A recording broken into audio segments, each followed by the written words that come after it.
The short stories of Anton Chekhov. Story Kashtanka.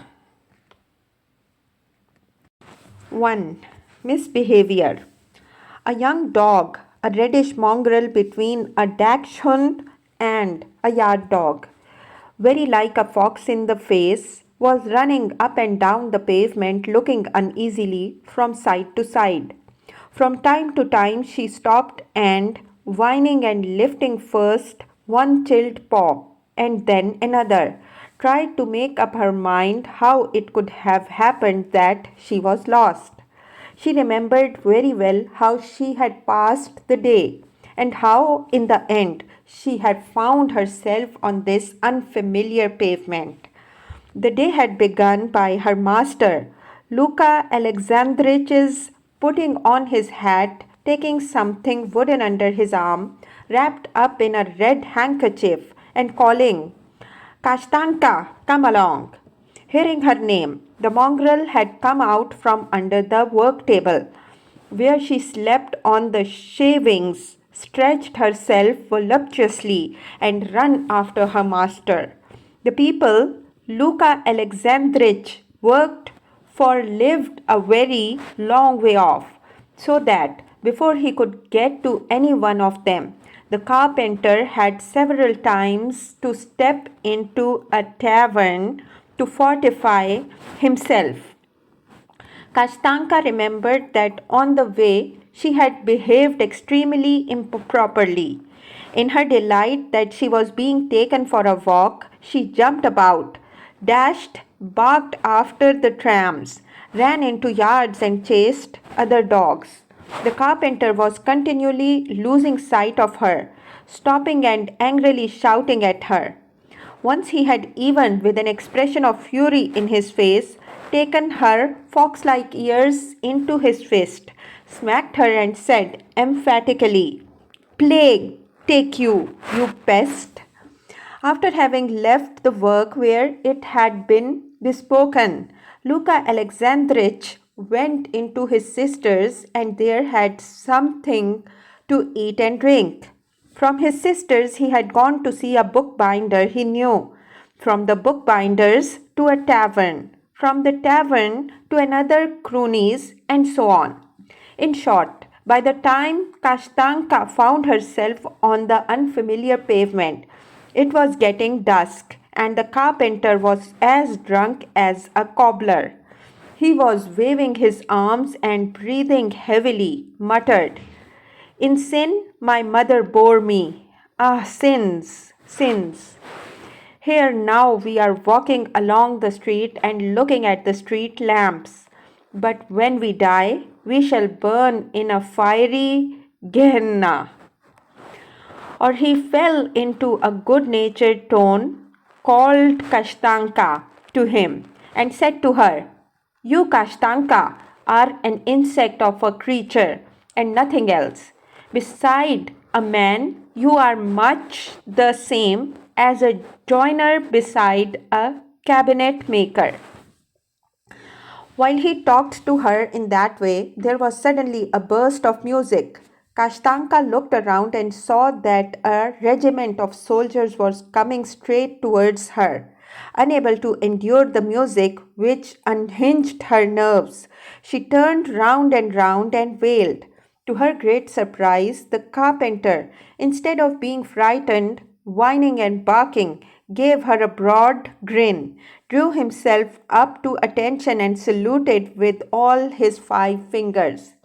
Seeing that her master did not protest, Kashtanka whined louder than ever and dashed across the road to the opposite pavement. When she recovered herself, the band was not playing and the regiment was no longer there. She ran across the road to spot where she had left her master, but alas, the carpenter was no longer there. She dashed forward, then back again, and ran across the road once more, but the carpenter seemed to have vanished into the earth.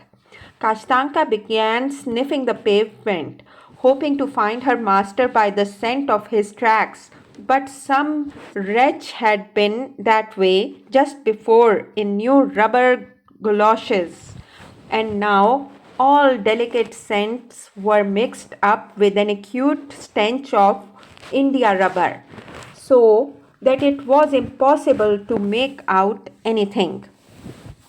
Kashtanka ran up and down and did not find her master, and meanwhile it had got dark.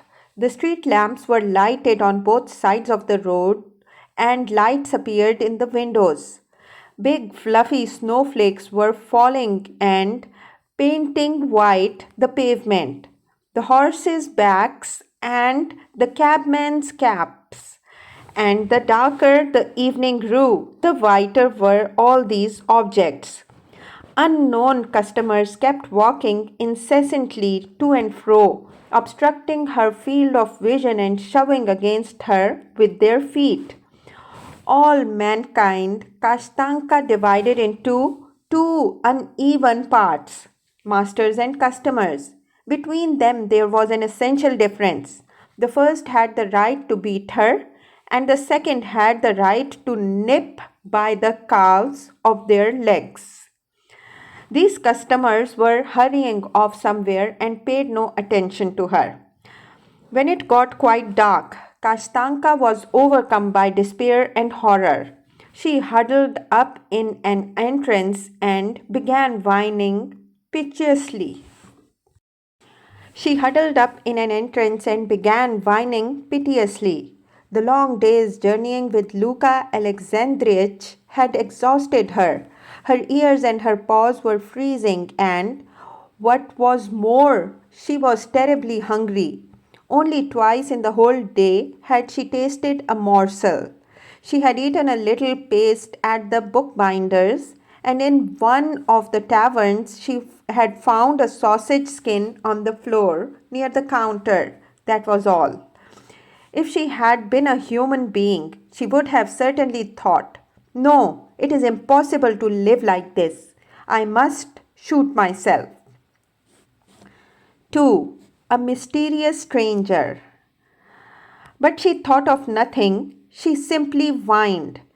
When her head and back were entirely plastered over with the soft, feathery snow, and she had sunk into a painful doze of exhaustion, all at once the door of the entrance creaked, and struck her on the side. She jumped up. A man belonging to the class of customers came out. As Kashtanka whined and got under his feet, he could not help noticing her. He bent down to her and asked, "Doggy, where do you come from? Have I hurt you? Oh, poor thing, poor thing. Come, don't be cross, I'm sorry."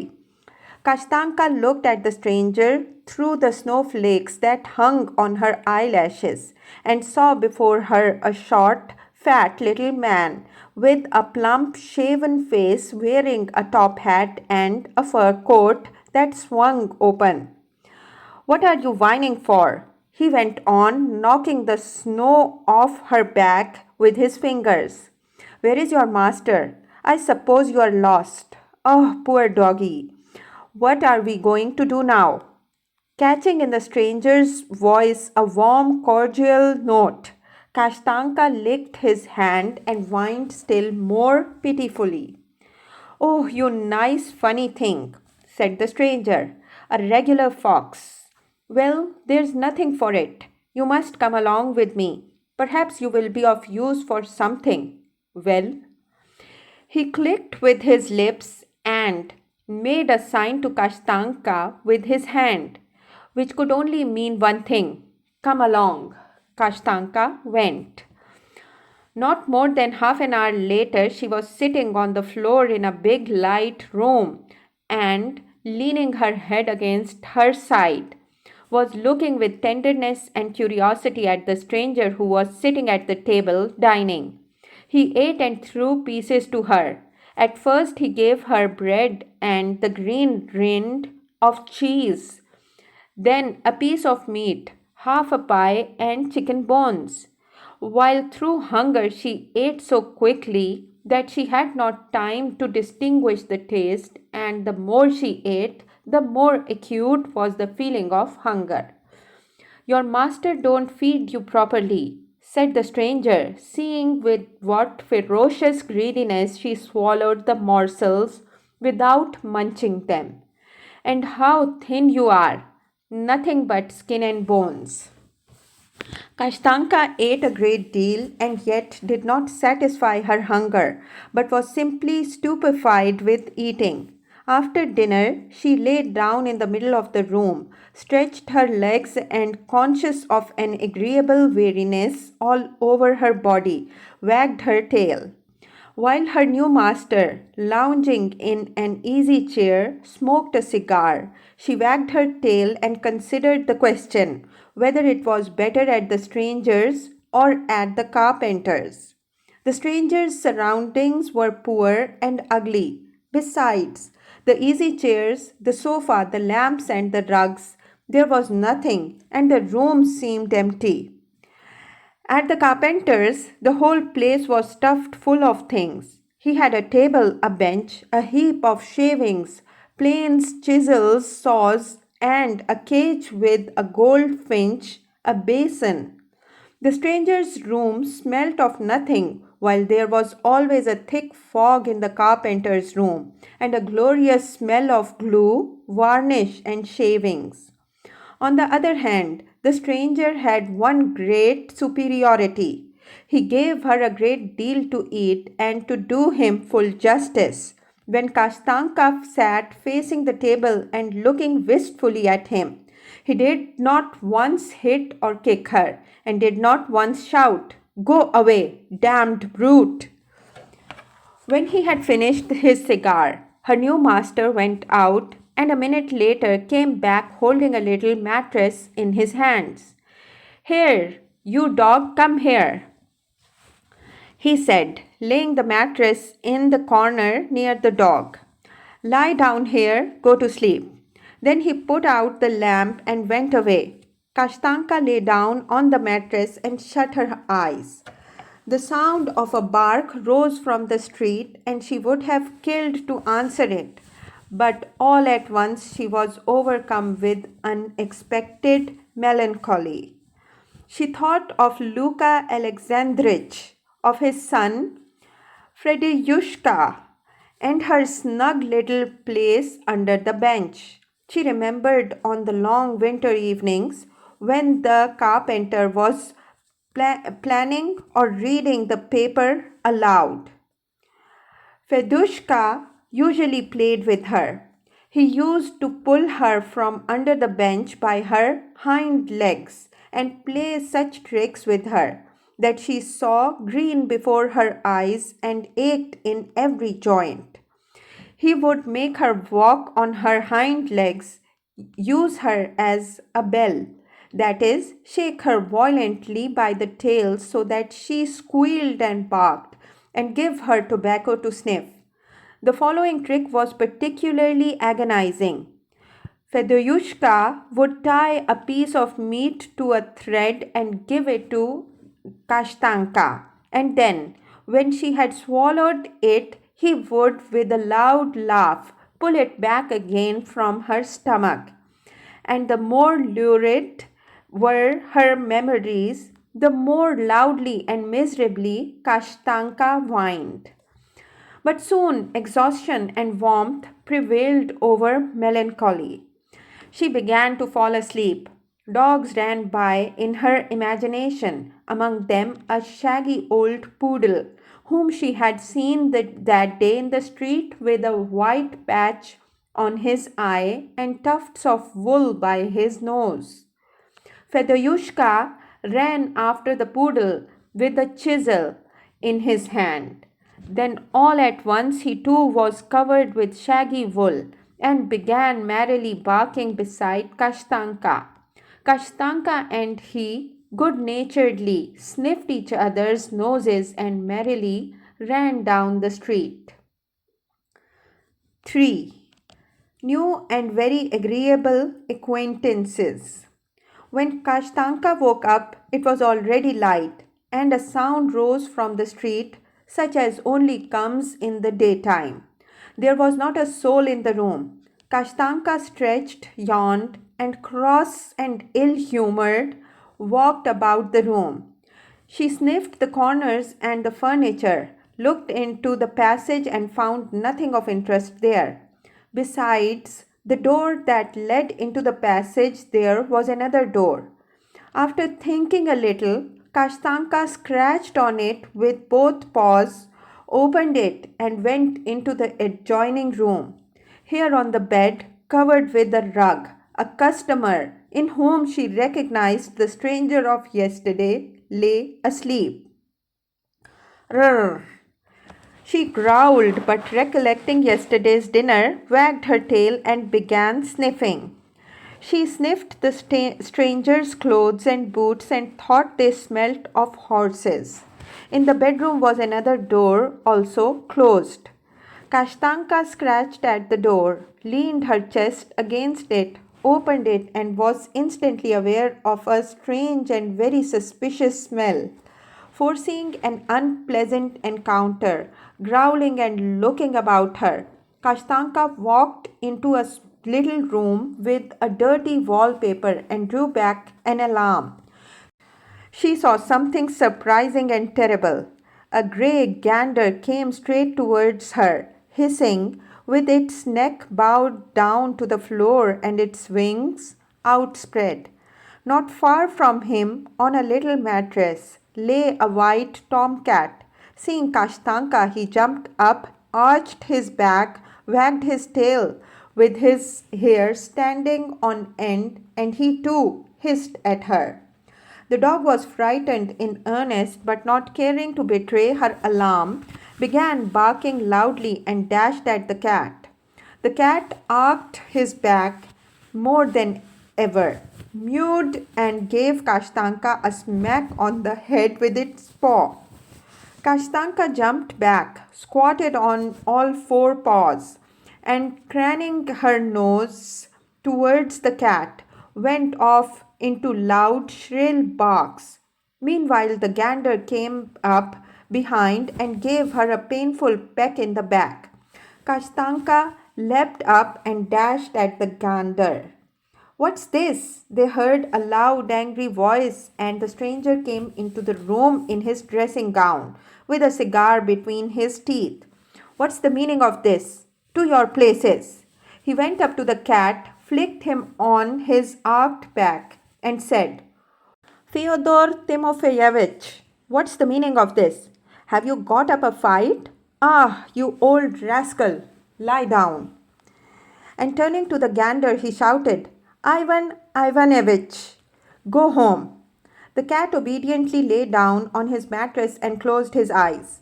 Judging from the expression of his face and whiskers, he was displeased with himself for having lost temper and got into a fight. Kashtanka began whining resentfully, while the gander craned his neck and began saying something rapidly, excitedly, distinctly, and quite unintelligibly. All right," said his master, yawning. "You must live in peace and friendship." He stroked Kashtanka and went on, "And you, red hair, don't be frightened. They are capital company. They won't annoy you. Stay. What are we to call you? You can't go on without a name, my dear." The stranger thought a moment and said, "I tell you what, you shall be Auntie. Do you understand? Auntie." And repeating the word Auntie several times, he went out. Kashtanka sat down and began watching. The cat sat motionless on his little mattress and pretended to be asleep.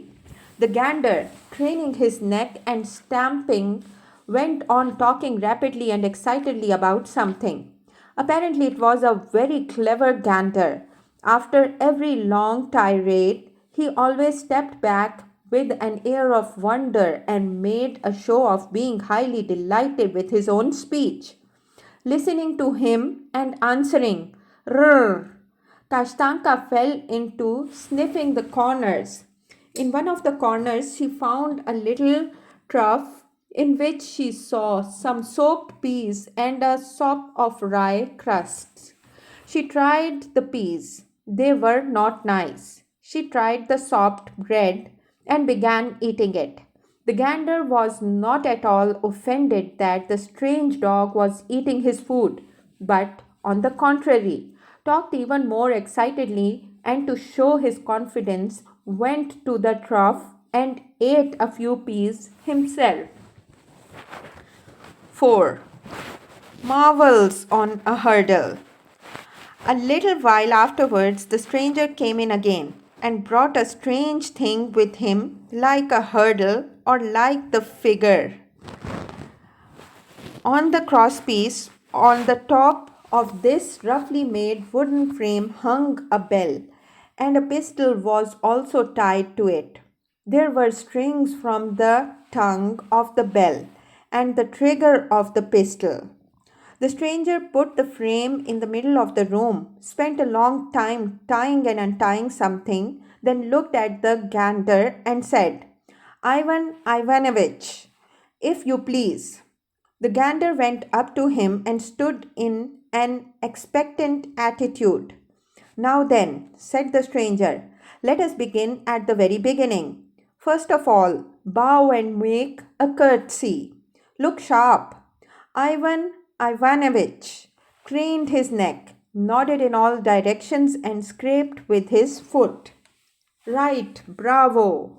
Now die. The gander lay on his back and stuck his legs in the air.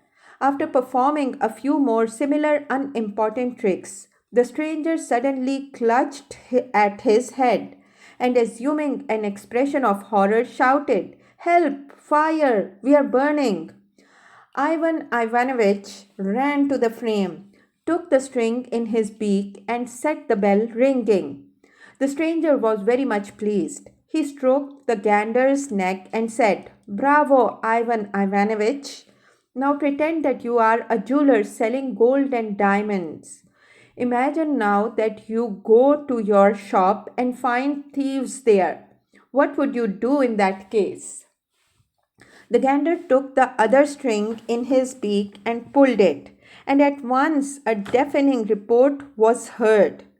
Kashtanka was highly delighted with the bell ringing, and the shot threw her into so much ecstasy that she ran round the frame barking. Auntie, lie down, cried the stranger. Be quiet. Ivan Ivanovich's task was not ended with the shooting. For a whole hour afterwards, the stranger drove the gander round him on a cord, cracking a whip, and the gander had to jump over barriers and through hoops. He had to rear, that is, sit on his tail and wave his legs in the air. Kashtanka could not take her eyes off Ivanovich, wriggled with delight, and several times fell to running after him with shrill barks. After exhausting the gander and himself, the stranger wiped the sweat from his brow and cried, Maria, fetch Havrovna Ivanova here. A minute later there was a sound of grunting. Kashtanka growled, assumed a very valiant air, and to be on the safe side, went nearer to the stranger. The door opened. An old woman looked in, and saying something led in a black and very ugly sow. Paying no attention to Kashtanka's growls, the sow lifted up her little hoof and grunted good-humouredly. Apparently it was very agreeable to her to see her master, the cat, and Ivan Ivanovich. When she went up to the cat and gave him a light tap on the stomach with her hoof, and then made some remark to the gander, a great deal of good nature was expressed in her movements and the quivering of her tail. Kashtanka realized at once that to growl and bark at such a character was useless. The master took away the frame and cried, Fyodor Timofeyich, if you please. The cat stretched lazily and reluctantly as though performing a duty went up to the sow. Come, let us begin with the Egyptian pyramid, began the master. He spent a long time explaining something, then gave the word of command. 1, 2, 3. At the word 3, Ivan Ivanovich flapped his wings and jumped on the sow's back. When balancing himself with his wings and his neck, he got a firm foothold on the bristly back. Fyodor Timofeyevich, listlessly and lazily, with manifest disdain, and with an air of scorning his art and not caring a pin for it, climbed onto the sow's back, then reluctantly mounted onto the gander and stood on his hind legs. The result was what the stranger called the Egyptian pyramid. Kashtanka yapped with delight, but at that moment the old cat yawned and, losing his balance, rolled off the gander. Ivan Ivanovich lurched and fell off too. The stranger shouted, waved his hands, and began explaining something again. After spending an hour over the pyramid, their indefatigable master proceeded to teach Ivan Ivanovich to ride on the cat and began to teach the cat to smoke, and so on. The lesson ended in the stranger's wiping his sweat off his brow and going away. Fyodor Timofeyevich gave a disdained sniff, lay down on his mattress, and closed his eyes. Ivan Ivanovich went to the trough, and the pig was taken away by the old woman. Thanks to the number of her new impressions, Kashtanka hardly noticed how the day passed, and in the evening she was installed with her mattress in the room with the dirty wallpaper and spent the night in the society of Fyodor Timofeyevich and the gander. 5. Talent. A month passed. Kashtanka had grown used to having a nice dinner every evening and being called Auntie. She had grown used to the stranger too and to her new companions. Life was comfortable and easy. Every day began in the same way. As a rule, Ivan Ivanovich was the first to wake up and at once went up to Auntie or to the cat, twisting his neck and beginning to talk excitedly and persuasively, but as before, unintelligibly. Sometimes he would crane up his head in the air and utter a long monologue. At first, Kashtanka thought he talked so much because he was very clever, but after a little time had passed, she lost all her respect for him. When he went up to her with his long speeches, she no longer wagged her tail, but treated him as a tiresome chatterbox who would not let anyone sleep and without the slightest ceremony answer him with "rrr." Fyodor Timofeyevich was a gentleman of a very different sort. When he woke up, he did not utter a sound, did not stir, and did not even open his eyes. He would have been glad not to wake, for as was evident, he was not greatly in love with life. Nothing interested him. He showed an apathetic and nonchalant attitude to everything. He disdained everything and, even while eating his delicious dinner, sniffed contemptuously. When she woke, Kashtanka began walking about the room and sniffing the corners. She and the cat were the only ones allowed to go all over the flat. The gander had not the right to cross the threshold of the room with the dirty wallpaper, and Vanya Ivanovna lived somewhere in the little outhouse in the yard and made her appearance only during the lessons. Their master got up late and immediately after drinking his tea began teaching them their tricks. Every day the frame, the whip, and the hoop were brought in, and every day almost the same performance took place. The lesson lasted 3 or 4 hours, so that sometimes Fyodor Timofeyevich was so tired that he staggered about like a drunken man, and Ivan Ivanovich opened his beak and breathed heavily. while their master became red in the face and could not mop the sweat from his brow fast enough. The lesson and the dinner made the day very interesting, but the evenings were tedious. As a rule, their master went off somewhere in the evening and took the cat and the gander with him. Left alone, Auntie lay down on her little mattress and began to feel sad. Melancholy crept on her imperceptibly and took possession of her by degrees, as darkness does of a room. It began with the dogs losing every inclination to bark, to eat, to run about the rooms, and even to look at things. Then vague figures, half dog, half human beings, with countenances attractive, pleasant, but incomprehensible, would appear in her imagination. When they came, Auntie wagged her tail, and it seemed to her that she had somewhere at some time seen them and loved them. And as she dropped asleep, she always felt that those figures smelt of glue, shavings, and varnish. When she had grown quite used to her new life, and from a thin, long mongrel had changed into a sleek, well groomed dog, her master looked at her one day before the lesson and said, "It's high time, Auntie, to get to business. You have kicked up your heels in idleness long enough. I want to make an artist of you. Do you want to be an artist?" And he began teaching her various accomplishments. At the first lesson, he taught her to stand and walk on her hind legs, which she liked extremely. At the second lesson, she had to jump on her hind legs and catch some sugar, which her teacher held high above her head.